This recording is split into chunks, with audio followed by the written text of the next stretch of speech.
جمعرات کی جو درمیانی رات ہے، جو یہ رات گزر رہی ہے، یہ درود شریف پابندی سے کم از کم ایک مرتبہ پڑھے، موت کے وقت سرکار مدینہ صلی اللہ تعالی علیہ وسلم کی زیارت کرے گا، اور قبر میں داخل ہوتے وقت بھی یہاں تک کہ وہ دیکھے گا کہ سرکار مدینہ صلی اللہ تعالی علیہ وسلم اسے قبر میں اپنے رحمت بھرے ہاتھوں سے اتار رہے ہیں۔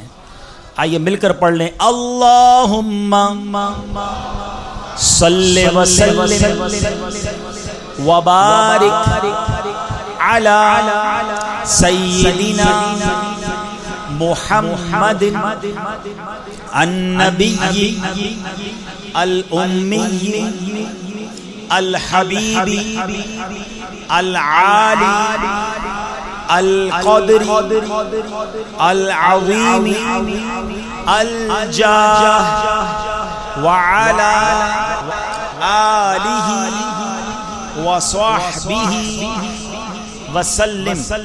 حضرت انس رضی اللہ عنہ سے روایت ہے کہ تاجدار مدینہ صلی اللہ تعالی علیہ وسلم نے فرمایا، جو شخص یہ درود پاک پڑھے، اگر کھڑا تھا تو بیٹھنے سے پہلے، اور بیٹھا تھا تو کھڑے ہونے سے پہلے اس کے گناہ معاف کر دیے جائیں گے۔ مل کر پڑھ لیں، اللہم صلی علی سیدنا و مولانا محمد وعلی آلہ وسلم۔ جو یہ درود پاک پڑھتا ہے اس پر رحمت کے 70 دروازے کھول دیے جاتے ہیں۔ مل کر پڑھ لیں، صلی اللہ علی محمد۔ علامہ احمد صابی رحمۃ اللہ تعالی بعض بزرگوں سے نقل کرتے ہیں، اس درود شریف کو ایک بار پڑھنے سے 6 لاکھ درود شریف پڑھنے کا ثواب حاصل ہوتا ہے۔ مل کر پڑھ لیں، اللہم صلی علی سیدنا محمد عدد ما فی علم اللہ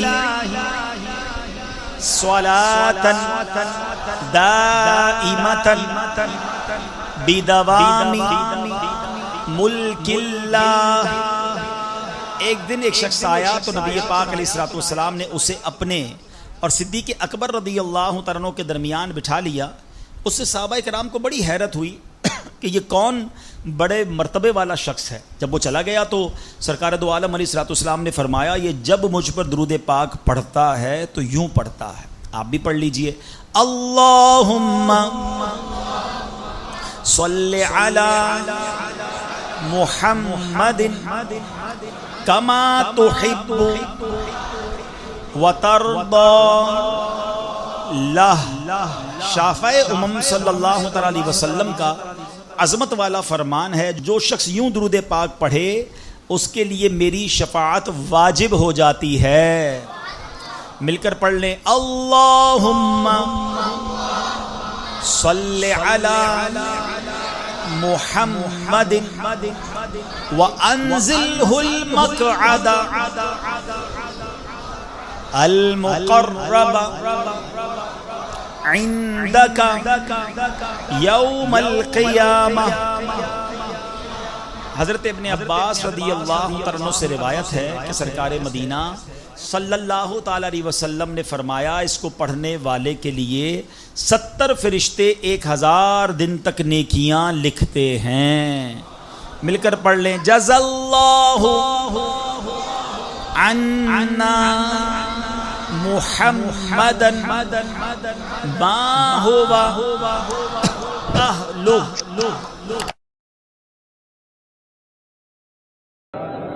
وعلى آلك واصحابك یا نور اللہ۔ درود پاک پڑھنے کے بے شمار فضائل و برکات ہیں۔ مصطفیٰ جاد رحمت، شمع بزم ہدایت، نوشہر بزم جنت، کرے جود و سخاوت، منبع علم و حکمت، صلی اللہ علیہ وسلم کی ذات والا تبارک و عظیم ذات ہے، جس پر جتنا درود پڑھیں ہمارا ہی بیڑا پار ہو جاتا ہے، ہمارے ہی دامن بھر دیے جاتے ہیں، ہماری جھولیاں بھری جاتی ہیں، ہماری مشکلیں آسان ہوتی ہیں۔ ذکر خیر کرتے جائیں اور برکتیں لوٹتے جائیں۔ آپ میں سے بہت سارے لوگ اپنے وطن سے دور ہیں اور یہاں اپنا رزق تلاش کرتے ہیں، روزی روٹی کے لیے آئے۔ پریشانیاں ہوتی ہیں، مصیبتیں ہوتی ہیں، دکھ ہوتے ہیں، درود پاک ایک ایسا وظیفہ ہے جو ہمارے دکھوں کو دور کرنے والا ہے، مگر بدقسمتی کے ساتھ ہمارے پورے دن کے شیڈیول میں درود پاک عموماً شامل نہیں ہوتا، حالانکہ یہ لازمی ہے۔ اپنے ساتھ اس کو ایسا جوڑ لیجیے کم از کم روزانہ میری زبان کئی بار درود پاک کو ضرور پڑھ لیں۔ بس یہ فضیلت ذرا سنیے، آپ میں سے بہت سارے پریشانیوں کا شکار ہوں گے۔ حضرت سیدنا انس بن مالک رضی اللہ تعالیٰ عنہ فرماتے ہیں کہ رسول اللہ صلی اللہ علیہ وسلم نے ارشاد فرمایا من صلی علیہ صلاة واحدۃ صلی اللہ علیہ عشرہ، جس نے مجھ پر ایک بار درود پاک پڑھا اللہ تعالیٰ اس پر 10 رحمتیں نازل فرماتا ہے۔ ومن صلی علیہ عشرہ صلی اللہ علیہ مئۃ، جس نے مجھ پر 10 بار درود پاک پڑھا اللہ تعالیٰ اس پر 100 رحمتیں نازل فرماتا ہے۔ اب جو بندہ صبح گھر سے نکلے اور درود پڑھتا ہوا نکلے تو رحمت الہی سے آتا ہے، جس کے ساتھ اللہ کی رحمت، تو اس کو مصیبت کیسے پہنچے گی، اس کو پریشانی کیسے پہنچے گی؟ وہ کاروبار میں بیٹھا درود پڑھ رہا ہے، کاروبار میں برکت ہو رہی ہے، گھر میں بیٹھا درود پڑھ رہا ہے، گھر میں برکت ہو رہی ہے، صحت میں برکت ہو رہی ہے۔ آپ کو دیکھیں نا، ایک درود پر 10 رحمتیں مل رہی ہیں۔ اور اس حدیث کا اگلا حصہ کتنا خوبصورت ہے، آقا فرماتے ہیں ومن صلی علیہ مئۃ، جس نے 100 بار درود پاک پڑھا کتب اللہ بین عینیہ براءۃ من النفاق وبراءۃ من النار، جس نے مجھ پر 100 بار درود پاک پڑھا اس کی دونوں آنکھوں کے درمیان اللہ عز و جل یہ لکھ دیتا ہے، یعنی منافقت اور جہنم سے آزادی کا پروانہ لکھ دیتا ہے، منافقت سے بھی آزاد، جہنم سے بھی آزاد۔ اور آگے سنیے، اتنا تھوڑا سا کام انعام کتنا بڑا، وَأَسْكَنَهُ اللَّهُ يَوْمَ الْقِيَامَةِ مَعَ الشُّهَدَاءِ، 100 بار درود پڑھنے والے کو انعام کیا ملا کہ اس کی دونوں آنکھوں کے درمیان لکھ دیا جاتا ہے نفاق سے بھی بری، دوزخ کی آگ سے بری، اور قیامت کے دن اسے شہداء کے ساتھ اٹھایا جائے گا۔ ملیشیا میں رہنے والے عاشقان رسول اور مدنی چینل کے ناظرین، دنیا کا دستور ہے جتنا کام زیادہ اتنی مزدوری زیادہ، جتنی آپ کوشش زیادہ کریں گے اتنے پیسے زیادہ ملیں گے۔ گھر بیٹھ کے بہت بندہ کہ یار گھر بیٹھ کے کام کر لوں، نہیں، محنت کرنی پڑتی ہے۔ آپ صبح سے لے کے رات تک بعض اوقات محنت مزدوری کرتے ہیں، جب جا کے آپ کو کچھ رقم ہاتھ آتی ہے، مگر اللہ کی رحمت دیکھو، تھوڑے سے درود پاک پڑھ لو اتنا سارا عطا فرما دیتا ہے۔ یہ رحمت حق ہے، یہ اللہ کی رحمت ہے اپنے بندوں پر۔ وہ رب اتنا کریم ہے کہ وہ اپنے بندوں کو بخشنا چاہتا ہے، اس کی رحمت برسنا چاہتی ہے، مگر ہم ہیں کہ اس کی رحمتیں لوٹنے میں بھی سستی کرتے ہیں۔ اتنے سارے اسلام میں بیٹھے ہیں، میں اس کو ریئلائز کرانا چاہتا ہوں آپ کو کہ اللہ تبارک و تعالیٰ کتنے تھوڑے عمل پر کتنا زیادہ عطا فرماتا ہے۔ اب آپ اتنے سارے بیٹھے ہیں، ہم سارے مل جاتے ہیں اور جتنے پیسے نا ہمارے پاس سارے جمع کر لیتے ہیں ایک ساتھ، گھر پہ پڑے وہ بھی جمع کر لیتے ہیں، بینک میں پڑے وہ بھی جمع کر لیتے ہیں، ہم سب مل کر کیا جنت میں ایک درخت خرید سکتے ہیں؟ جنت کے ایک درخت کی قیمت ادا کر سکتے ہیں؟ سارے مل کر نہیں کر سکتے، ٹھیک ہے؟ اب ذرا کہیے سبحان اللہ، الحمدللہ، اللہ اکبر۔ میرا خیال ہے 30 سیکنڈ نہیں لگے، ٹھیک ہے؟ کوئی محنت نہیں لگی، کوئی مزدوری نہیں لگی، کوئی پسینہ نہیں بہا، کوئی تھکن نہیں لگی، مگر میرے نبی علیہ السلام کے سچے وعدے ہیں کہ جو ایک بار سبحان اللہ کہے اللہ اس کے لیے جنت کی طرف لگا دیتا ہے۔ within 30 seconds اور less than 30 seconds آپ نے 3 جنت میں درخت لگا لیا۔ اب ذرا سوچیے کتنی نعمتیں اللہ کی، ابھی کام اتنا سا، ثواب اتنا زیادہ، مگر یہ بندہ پھر بھی سارے دن میں ذکر اللہ نہیں کرتا، پھر بھی ہماری زبان اللہ کو یاد نہیں کرتی، اس کے حبیب علیہ السلام کو یاد نہیں کرتی۔ کیا کرتی ہے زبان؟ سارا دن الٹی سیدھی بات، کسی کی زبان جھوٹ بولتی ہے، کوئی جناب کسی زبان سے گناہ کا کام کرتا ہے، تو فضول باتیں کرتا ہے۔ ایک سیکنڈ کو ہم فائدہ مند بنا سکتے ہیں۔ بھائی آپ یہ دکان پہ کام کرتے ہیں، میں نے دیکھا بہت ساری کارپیٹ کی دکانیں ہیں، کپڑے کی دکانیں، ابھی بھی ہمارا جو اجتماع ہو رہا ہے ایک بہت بڑی شاپ میں ہو رہا ہے، تو ابھی جو آپ کپڑا بیچ رہے ہیں، آپ کارپیٹ بیچ رہے ہیں، واٹ ایور جو بھی کام کر رہے ہیں، زبان بعض اوقات فارغ ہوتی ہے۔ آپ کاروبار کرتے کرتے بھی درود پڑھ سکتے ہیں، آپ کاروبار کرتے کرتے بھی ذکر اللہ کر سکتے ہیں، آپ گاڑی ڈرائیو کرتے کرتے بھی ذکر درود پڑھ سکتے ہیں۔ اصل بات یہ ہے کہ مائنڈ سیٹ بن جائے کہ میں نے زیادہ سے زیادہ نیکیاں کمانی ہے، کیونکہ مرنے کے بعد پیسے نہیں جائیں گے قبر میں ساتھ، میرے اور آپ کے اعمال ساتھ جائیں گے۔ ہمارے بزرگان دین کا یہ مائنڈ سیٹ بن چکا تھا، ان کا یہ مائنڈ سیٹ ہے کہ تھوڑے وقت میں زیادہ نیکیاں کما لو کیونکہ پھر وقت نہیں ملنا. لیکن اللہ کرے کہ ہمارا بھی یہ مائنڈ سیٹ بن جائے, ہمارا بھی یہ ذہن بن جائے. بزرگ کے بارے میں آتا ہے, آپ جس جگہ سے گزرتے ہیں ذکر اللہ کرتے ہیں, جس جگہ سے ایک بار ایک گلی سے گزرے پھر واپس پھر کسی نے کہا حضور ابھی تو گزرے تھے اس گلی سے. فرمایا ہاں گزرا تو تھا مگر اللہ کا ذکر کرنا بھول گیا. میں چاہتا ہوں میں دنیا میں جہاں جہاں سے گزروں ہر جگہ کو اپنے ذکر اللہ کا گواہ بناتا. کیا مائنڈ سیٹ. میں اور آپ سوچیں ہمارا کہیں ایسا ذہن تو نہیں بن گیا کہ ہم جہاں جہاں جائیں اس جگہ کو گناہ کا گواہ بنائیں. لوگ جس ملک میں جاتے ہیں ادھر گناہ کرتے ہیں, جس ملک میں جاتے ہیں. معاذ اللہ, میں کیونکہ اس وقت ملائیشیا میں ہوں, یہ ایک ٹورسٹ اسپاٹ بھی ہے, دنیا بھر سے لوگ ملائیشیا آتے ہیں اور ہو سکتا ہے یہ بیان اس وقت کئی ناظرین سن رہے ہیں, باتیں بھی سنیں. تو آپ ہمارا یہ معمول کیوں بنتا جا رہا ہے کہ میں اپنے وطن میں تو گناہ کروں, کرنا نہیں چاہیے, کرتا ہے, مگر کسی ملک میں بھی جائے, کسی بیرون ملک خاص طور پہ گھومنے پھرنے جائے تو ایسا لگتا ہے کہ گناہ اور بڑھ جاتے ہیں. ڈھونڈ ڈھونڈ کے گناہوں والی جگہوں پر انسان جاتا ہے. یہ نہیں سوچتا کہ پہلے تو میرا شہر گناہ پر گواہ تھا, اب تو ایک اور ملک بھی گواہ ہو گیا, اب ایک اور جگہ میرے گناہ پر گواہ ہو گئی, اور قیامت کے دن یہ زمین گواہی دے گی. وہ دن ہوگا جب زمین اپنی خبریں دے گی کہ مولا اس بندے نے مجھ پر یہ گناہ کیا تھا. آج ہم گناہ کرتے ہوئے سمجھتے کوئی دیکھ نہیں رہا, مگر یہ زمین گواہ بن رہی ہے, یہ اعضاء گواہ بن رہے ہیں. مگر کس کو خیال آئے کہ یہ میں کیا کرتا جا رہا ہوں, کتنے وٹنس چھوڑتے جا رہا ہوں, کتنے گواہ بناتا جا رہا ہوں. ایسا نہ کرو. اگر دنیا میں کہیں جانا پڑے تو ڈھونڈو مسجد کہاں ہے, میں یہاں بھی 2 رکعت پڑھ کے سجدے کر لوں تاکہ قیامت کے دن وہ مسجد گواہی دے کہ مولا یہ بندہ اس جگہ پر آ کر اس نے تیرے کو سجدہ کیا تھا, تیری بارگاہ میں سجدہ کیا تھا, کچھ درود پڑھے تھے, کچھ تلاوت قرآن کی تھی. اللہ کرے میرے اور آپ کا یہ جذبہ بن جائے کہ میں دنیا میں جہاں جاؤں اس جگہ کو, اس علاقے کو, اس محلے کو, ان فضاؤں کو اپنے ذکر اللہ, اپنے درود اور اپنی عبادت کا گواہ بنا. یہ تھا ہمارے بزرگان دین کا مائنڈ سیٹ. کتنا وقت قدر کرتے تھے. حضرت جنید بغدادی رحمۃ اللہ تعالی کے بارے میں آتا ہے, اتنا ذکر کرتے تھے, ہر وقت زبان ذکر اللہ سے تر جاتی. ایک بار نائی کے پاس گئے, بار شاپ پر گئے, اس نے کہا حضور مجھے آپ کی مونچھیں کاٹنی ہے, مسٹیچو آپ کی مونچھیں کاٹنی ہے, اگر میں آپ ذکر چھوڑ دیں ورنہ ہونٹ پر کوئی کٹ نہ لگ جائے, کوئی زخم نہ لگ جائے. حضرت جنید بغدادی, اب ذرا سوچیں ان کی نیکیاں کتنی ہوگی. ہم تو تھوڑا سا ذکر کر لیں سارا دن مزے میں آ جاتے ہیں, بھائی آج ایک تسبیح پڑھ لی, فوراً سیٹسفائی ہو جاتے ہیں, بلکہ دوسروں کو بتانا بھی شروع کر دیتے ہیں, پتہ ہے میرے آج کتنے درود پڑے. حضرت جنید بغدادی کی نیکیاں کتنی, مگر اور چاہیے. اس نائی سے کہتے ہیں تم اپنا کام جاری رکھو, میں ذکر اللہ نہیں چھوڑوں.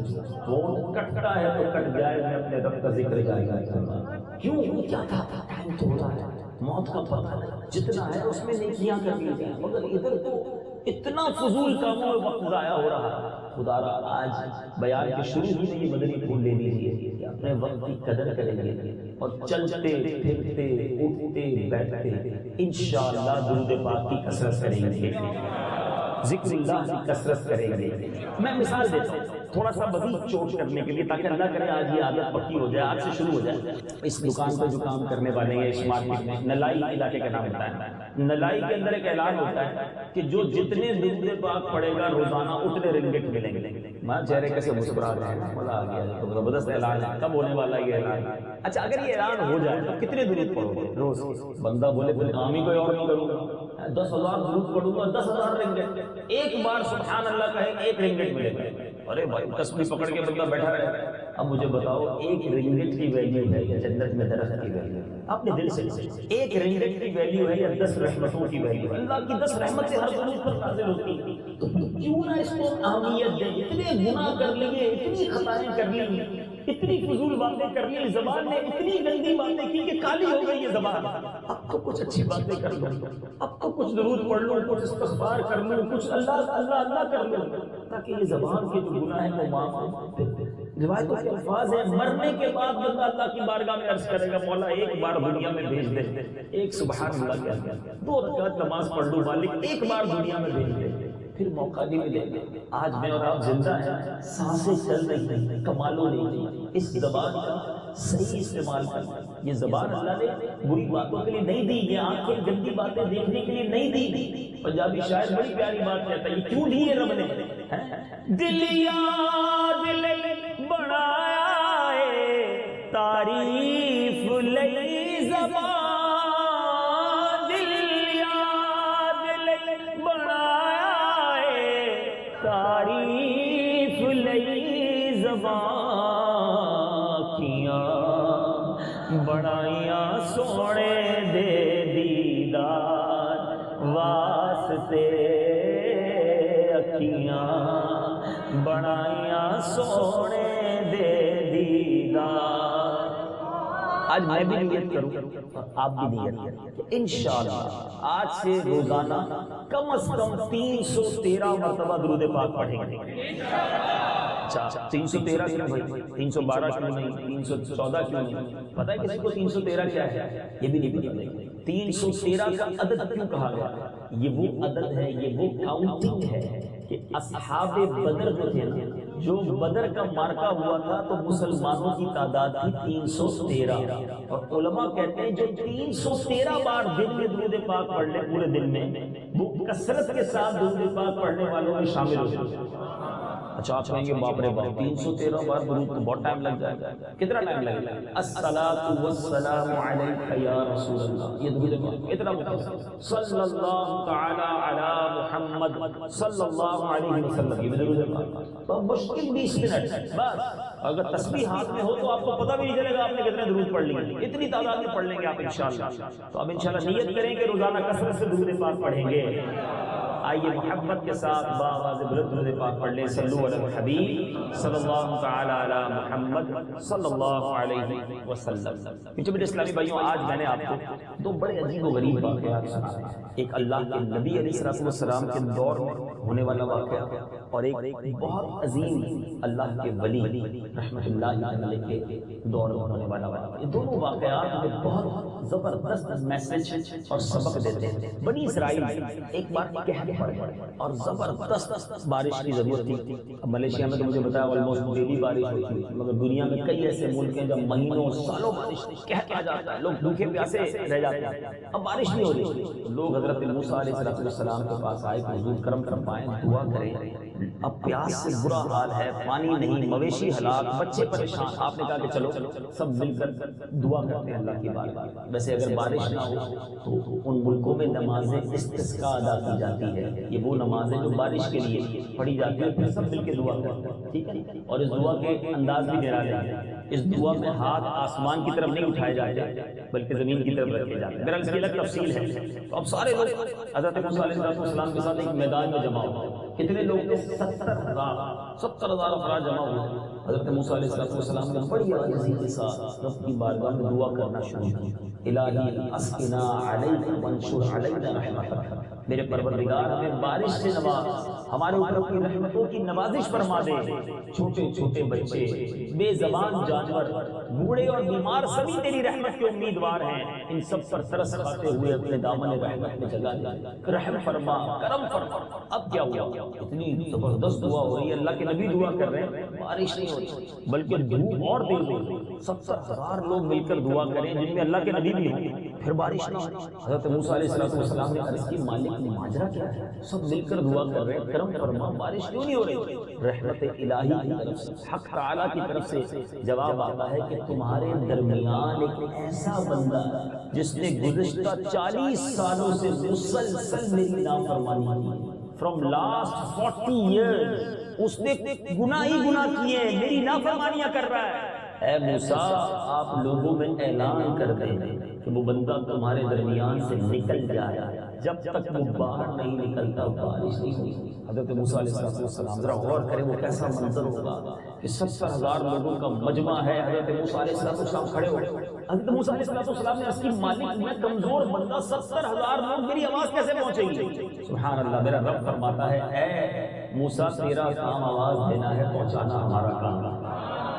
حضرت موسیٰ علیہ السلام کھڑے ہو کر اعلان کیا کہ اے میرے رب کے وہ نافرمان اور گناہگار بندے جو 40 سال سے رب کی نافرمانی کر رہا ہے اور اللہ تبارک و تعالیٰ کے غضب کو دعوت دے رہا ہے، تو لوگوں سے باہر ہو جا، تیرے ہی کرتوتوں کی وجہ سے بارش نہیں ہو رہی۔ اب 70,000 کے مجمع پر سخت آتا ہے کہ کون ہے جو ہم سے نکلتا ہے، وہ کون ہے جو 40 سال سے گناہ کر رہا ہے۔ اب وہ جو گناہ گار بندہ تھا وہ سمجھ تو گیا کہ میرے لیے اعلان ہے۔ اب اس نے دائیں دیکھا بائیں دیکھا کہ کوئی تو کھڑا ہوگا، کوئی کھڑا نہیں، یہ سمجھ گیا کہ میں ہی نہیں، اور جب تک میں نے نہیں کھڑے ہونا نا بارش نہیں ہوئی، لیکن اب اس بندے نے کمال کا کام کیا۔ اس کو پتا تھا اگر آج میں کھڑا ہو گیا تو پورے شہر کو پتا چل جانا ہے کہ میں ہی وہ بدکار، میں ہی وہ گناہگار، میں ہی وہ خطا کار ہوں۔ اس بندے نے کیا کیا، اس نے اپنا چہرہ چادر میں چھپایا اور اللہ کی بارگاہ میں عرض کیا، اے کریم میں تیرا بندہ ہوں، مانا میں نے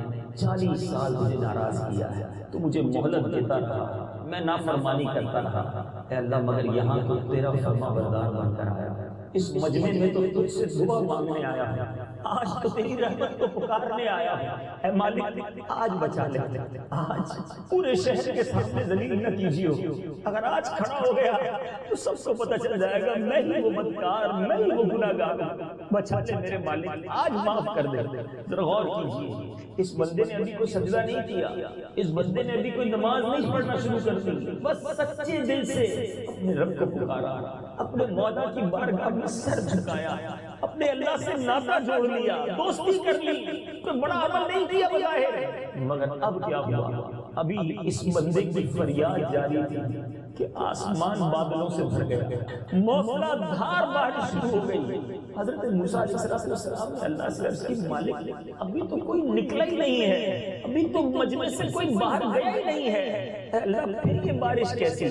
تو نے تو فرمایا تھا جب وہ نافرمان نکلے گا نہیں بارش نہیں ہونی۔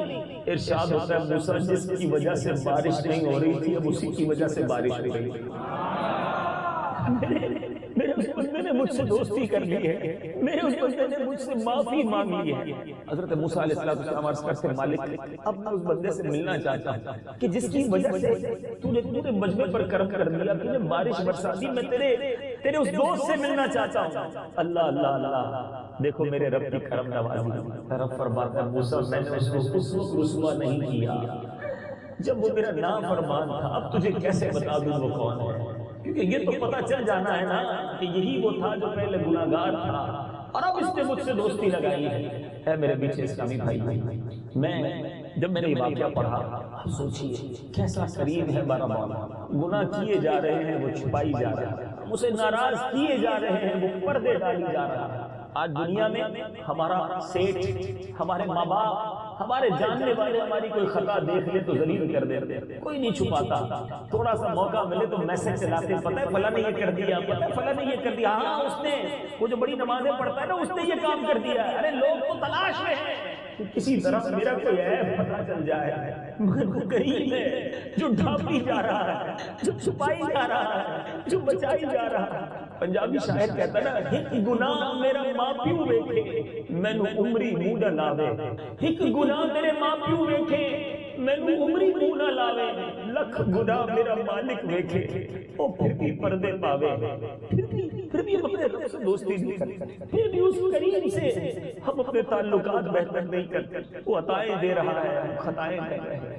وہ نوازشات برسا رہا ہے، مگر ہم ہیں کہ روزانہ اسے ناراض کرتے ہیں۔ آپ جس دکان پہ کام کرتے ہیں اپنے سیٹ کی ایک بات نہ مانے ڈانٹے، دوسری نہ مانے اور ڈانٹے، دوبارہ نہ مانو تو نوکری سے نکال، تم میری بات نہیں، ٹائم پہ نہیں آتے، فلاں کام نہیں کرتے۔ دنیا والے جو پریویلیج، جو ہم پر کسی نے کوئی احسان کیا اور جب اس کی بات نہ مانو تو وہ احسان واپس لے لیتا ہے، گاڑی دی واپس لے لی، کیوں؟ بات ہی نہیں مانتا، عمل ہی نہیں کرتا جو میں کہتا ہوں۔ بتاؤ ہونا کیا چاہیے؟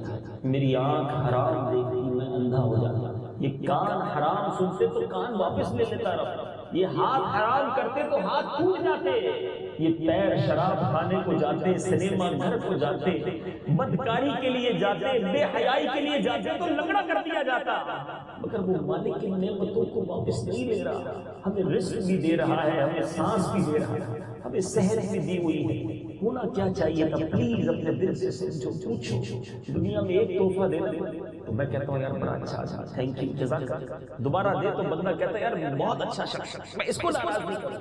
2 5 ہزار 10 ہزار کا کوئی تحفہ دے، ساری زندگی تم اس کے شکر گزار ہوتے ہو۔ جس رب نے آنکھیں دی ہیں اس کا شکریہ ادا نہیں کرو، اندھا نہیں بنایا۔ جاؤ کسی اندھے کے پاس پوچھو، دیکھو کیسے گزارتا ہے زندگی، نظر ہی کچھ نہیں آتا اس کو۔ ایک پریکٹیکل کرنا ہے اندھے کی زندگی کیسی ہوتی ہے۔ سارے آنکھ بند کرے ذرا، جتنے بیٹھے ہیں یہاں پر، جو مجھے مدنی چینل پر دیکھ رہے ہیں وہ بھی آنکھیں بند کریں۔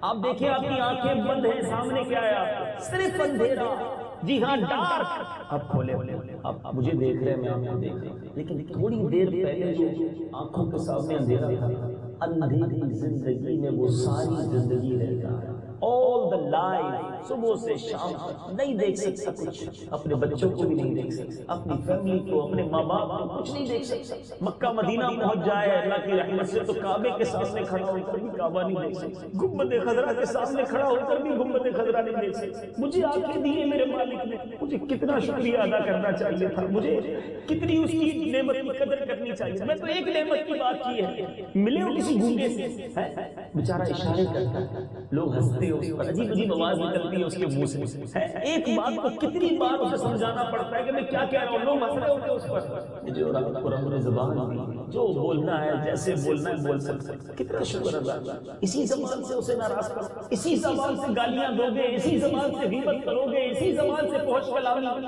اسی زبان سے گندی باتیں. اس لیے نہیں دی تھی زبان، اس لیے نہیں دی آنکھیں کہ فلمیں ڈرامے گانے باجے. ہم ان آنکھوں سے بے پردہ عورتوں کو دیکھیں، ایسے جگہ پر ڈھونڈ ڈھونڈ کے لوگ جاتے ہیں جہاں میں بے پردہ لڑکیاں دیکھتے. خدا کا خوف کرو، جب ان آنکھوں میں آگ ڈالی گئی تو کدھر جاؤ گے؟ آج کبھی سرما لگاتے ہاتھ کانپ رہا ہوتا ہے کہ یار اگر سلائی زور سے لگ گئی تو آنکھ میں تکلیف ہو جائے گی. ارے جب ان آنکھوں میں جہنم کی آگ بھری گئی تو کدھر جائیں گے؟ نہ کرو ایسا، کر لو دوستی، ہو بڑا کریم ہے، وہ معاف کرنے والا ہے. دیکھو نا 40 سال تک یہ بندہ گناہ کرتا رہا، ایک ہی تو عرضی کی کہ مالک آج معاف کر دے، اب نہیں کروں گا، آج بخش دے، آئندہ نہیں کروں گا. اللہ نے سب معاف کر دیا. وہ اتنا کریم ہے، وہ اتنا رحیم ہے. ایک بار میں ساؤتھ افریقہ گیا، ایک اسلامی بھائی کے بارے میں بتایا گیا کہ بہت بڑا بزنس مین ہے، تو اس کی پولیس کریکٹر رپورٹ جو وہ کلیئر نہیں ہوتی. وجہ کیا ہے؟ وجہ یہ ہے کہ اس کو پرمٹ نہیں بن پا رہا کیونکہ پولیس کلیئرنس نہیں مل رہی. زندگی میں ایک اس سے کیا غلطی ہوئی کہ ایک لمبی سٹوری ہے کہ ایک جنرل اسٹور گیا اور اس نے کولڈ ڈرنک کا ڈبہ غلطی سے وداؤٹ پیمنٹ کیے وہ باہر جلدی میں نکلنے لگا تو الارم بجا. تو اس بندے نے پیمنٹ نہیں کی، حالانکہ کولڈ ڈرنک کے ڈبے کی کیا ویلیو ہے. پولیس اسٹیشن لے جایا گیا، وہاں رپورٹ درج ہوئی، اس نے پینلٹی پے کی. کہا میں وہ بھول ہو گئی، جلدی میں تھا، پینلٹی پے ہو گئی. مگر اس کے بعد وہ جب بھی پرمٹ حاصل کرنے کے لیے پولیس کلیئرنس سرٹیفکیٹ اپلائی کرتا ہے، اس سرٹیفکیٹ میں لکھا آتا ہے کہ اس نے اتنے سال پہلے ایک سپر اسٹور سے ایک کولڈ ڈرنک کا ڈبہ چلایا جس کی ویلیو کچھ بھی نہیں ہے. میں نے جب یہ واقعہ سنا تو مجھے خیال آیا دنیا میں چھوٹی سی غلطی کرو معاف نہیں کیا جاتا، لکھ دیا جاتا ہے. بار بار وہ غلطی سامنے آتی ہے. وہ کریم کیسا ہے، 70 سال بندہ گناہ کرے، ایک سچی توبہ کر لے، اللہ سارے گناہ معاف فرما دے. صرف گناہ معاف نہیں فرماتا، فرشتوں کو وہ گناہ اس کے کرامن کاتبین کے پاس جو گناہ لکھے وہ بھی مٹا دیتا ہے، اعضاء کو بھلا دیتا ہے، کوئی گواہ بھی باقی نہیں بچتا. ایسا کریم مولا، پھر بھی میں اسے ناراض کروں، پھر بھی اس کی نافرمانی کروں، چھپ چھپ کر گناہ کروں. دوسرا واقعہ سنیے، حضرت سیدنا ذوالنون مصری رحمۃ اللہ علیہ ایک روز دریائے نیل کے ساحل پر آپ تشریف لے، بہت اللہ کے بڑے بڑے ولی ہیں، کسی گہری سوچ میں مگر سوچ رہے تھے. آپ نے اچانک ایک بہت بڑے بچھو کو دیکھا جو بڑی تیزی کے ساتھ نہر کی طرف جا رہا تھا. آپ نے غور سے دیکھا کہ بچھو کی طرف پانی میں جا رہا ہے. آپ جب کنارے پر پہنچے تو دیکھا کہ دریا میں سے ایک مینڈک نکلا اور بچھو اس کی پیٹھ پر سوار ہوا. آپ نے کہا یہ تو کوئی اللہ کا راز لگتا ہے، یہ بچھو مینڈک پر سوار کر. مینڈک نے اس بچھو کو وہ جو ریور تھا، دریائے نیل تھا، وہ کراس کروانا شروع کیا. آپ نے بھی اس کا پیچھا کیا، دیکھو ماجرا کیا. جب دریا کراس ہوئی تو مینڈک نے اس بچھو کو اتار دیا. کوئی انتظام کیا گیا تھا سواری. جب آپ پیچھے پیچھے گئے تو دیکھا کہ ایک نوجوان ہے جو مدہوش پڑا ہے، بے ہوش ہے، اور اس کے سینے پر ایک بہت بڑا سانپ بیٹھا ہے جو اسے ڈسنے والا ہے. اس کے ڈسنے سے پہلے اس بچھو نے چھلانگ لگائی اور اس سانپ کو اس نے کاٹا اور سانپ کو مار دیا اور اس بندے کو گویا بچا لیا. حضرت ذوالنون مصری حیران ہو گئے کہ یار یہ کیسا بندہ ہے کہ جس کو بچانے کے لیے، جس کی حفاظت کے لیے اللہ نے ایسا انتظام کیا کہ بچھو بھیجا، بچھو نے مینڈک پر سواری کی، جا کر اس کو بچا لیا. یہ بندہ کتنا کیسا نیک اور اللہ کا کیسا ولی ہوگا. اب حضرت ذوالنون مصری رحمۃ اللہ تعالیٰ نے اس بندے کو سوچا کہ میں اس کے پیر چوموں. یہ اللہ کا بہت بڑا ولی تھا. جب پیر چومنے کے لیے آگے بڑھے تو حضرت ذوالنون مصری کو اس بندے کے منہ سے شراب کی بدبو آئی. آپ حیران ہو گئے کہ شرابی شراب کے نشے میں مدہوش ہے، اس کی حفاظت کا ایسا انتظام. حیران پریشان، تو بڑا گناہگار. اتنے میں غیب سے آواز آئی، اے ذوالنون حیران کیوں ہوتا ہے، یہ بھی ہمارا بندہ ہے۔ اگر اللہ صرف نیکوکاروں کی حفاظت فرمائے گا تو گناہ گاروں کی حفاظت کون کرے گا؟ اللہ۔ حضرت ذوالنون مصری نے جب یہ سنا تو آپ وجد میں آ گئے، آپ اللہ کی رحمت پر جھومنے لگے۔ اب تھوڑی دیر انتظار کیا، وہ بندہ ہوش میں آیا۔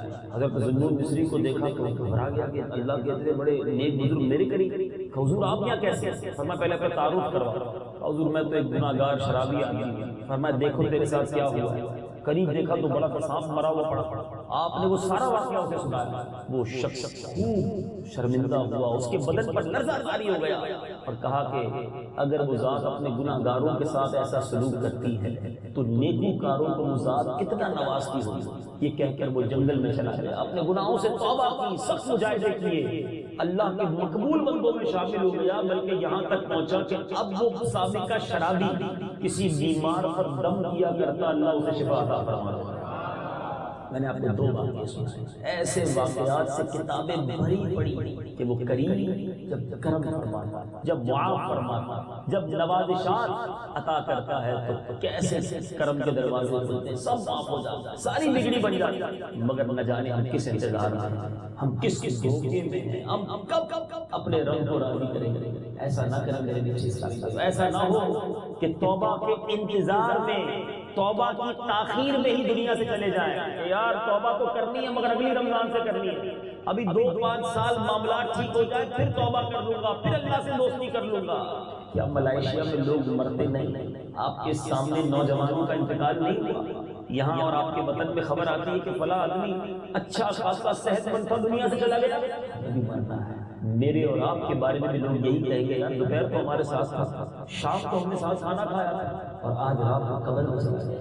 مجھے اور آپ کو اپنی قبر میں جانا ہے، اپنی کرنی کا پھل بھگتنا ہے۔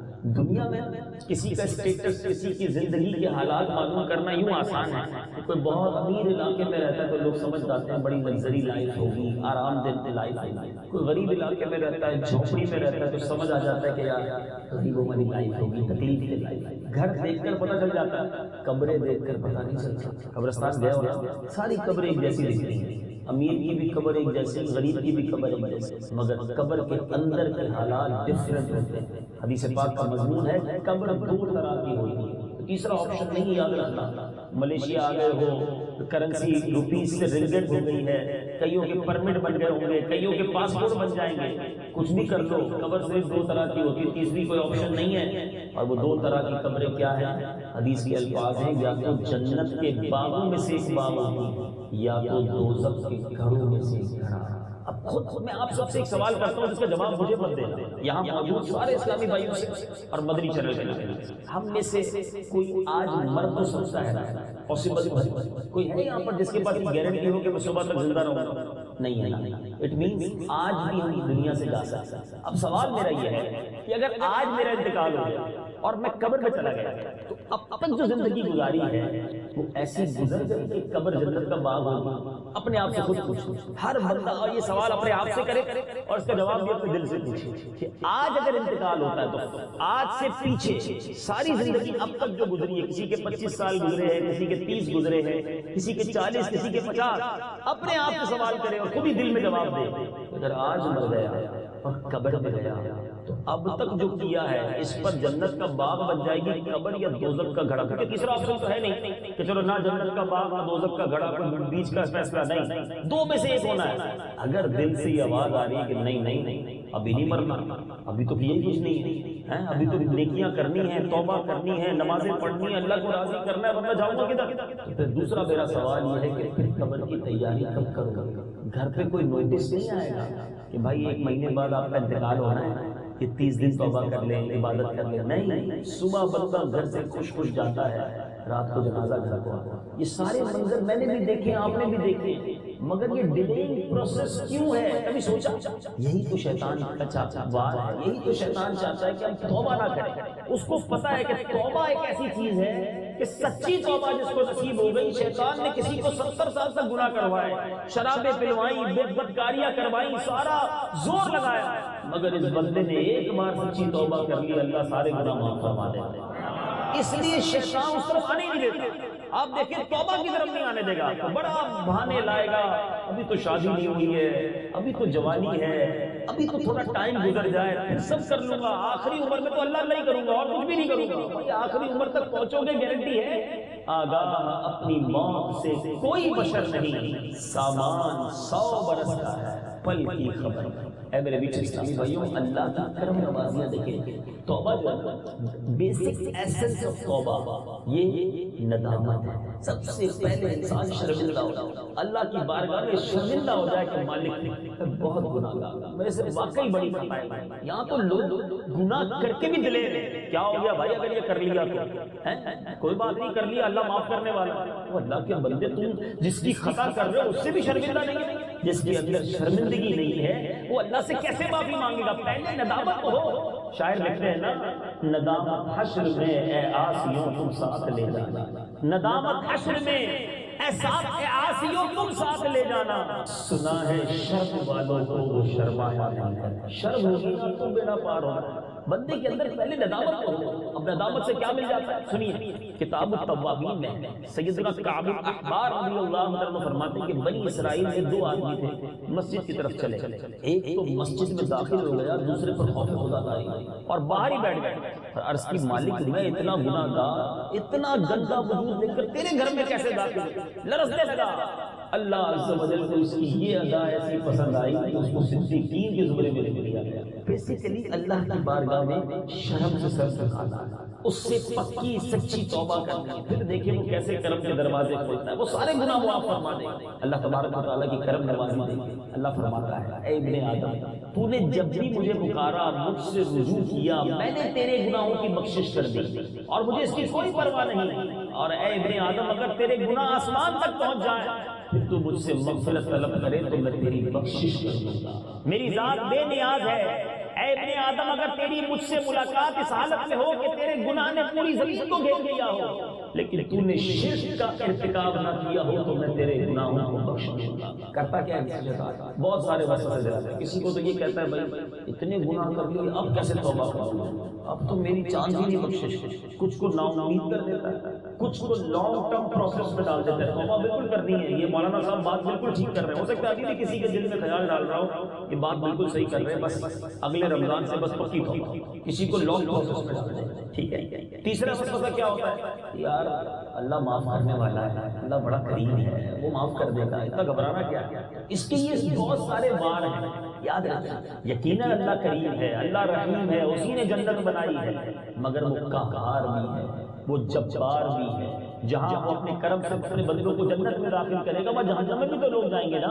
تو میرے اور آپ کے پاس کیا گارنٹی ہے میں نے جنت میں جانا ہے؟ حضرت عمر رضی اللہ عنہ، ہم سوچیے حضرت عمر رضی اللہ عنہ کا مقام کیا ہے؟ میرے آقا فرماتے ہیں جس کا مضمون ہے میرے بعد کوئی نبی ہوگا تو عمر ہوگا، اتنا بڑا مقام۔ مگر آپ فرماتے ہیں اگر قیامت کے دن یہ اعلان ہو، یہ ایمان کا جو سمجھیے پیرامیٹر عرض کر رہا ہوں، حضرت عمر رضی اللہ عنہ کا یہ ایٹیٹیوڈ، یہ پیرامیٹر ہے، یہ پیمانہ ہے کیسے رہنا ہے دنیا میں۔ فرماتے ہیں قیامت کے دن اگر اعلان ہو سارے لوگ جنت میں جائیں گے، صرف ایک جہنم میں ڈالا جائے گا۔ فرماتے ہیں مجھے یہ خوف ہوگا کہ کہیں وہ جہنم میں ڈالا جانے والا میں نہ، اور اگر یہ اعلان ہو کہ سارے جہنم میں جائیں گے ایک جنت میں جائے گا، فرماتے ہیں اللہ کی رحمت سے مجھے امید ہوگی وہ ایک جنت میں جانے والا بھی میں ہوں۔ یہ وہ کیفیات ہیں کہ دل میں خوف بھی ہو اور دل میں امید بھی ہو۔ اچھا جو دونوں ایکسٹریم ہے نا، ایک ایکسٹریم کیا ہے کری جاؤ گناہ اللہ معاف کرنے والے ہیں، یہ کیا کر رہے ہیں؟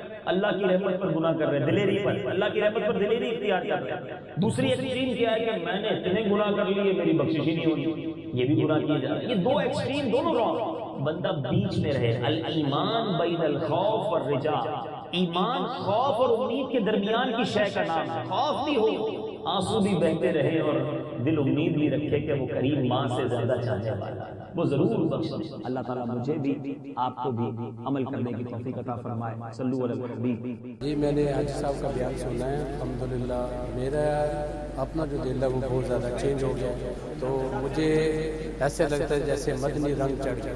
اس ماہ ماشاء اللہ بہت اچھا لگا۔ انشاءاللہ اس ماہ میں نے داڑھی مبارک کی سنت کی ہے، انشاءاللہ عز و جل عید کرتا ہوں، انشاءاللہ داڑھی رکھوں گا۔ بہت کچھ سیکھنے کو ملا اور ہم لوگوں نے الحمدللہ ہم نے اچھی نیتیں کی اور انشاءاللہ ان کے بتائے ہوئے عمل پہ انشاءاللہ عمل کریں گے۔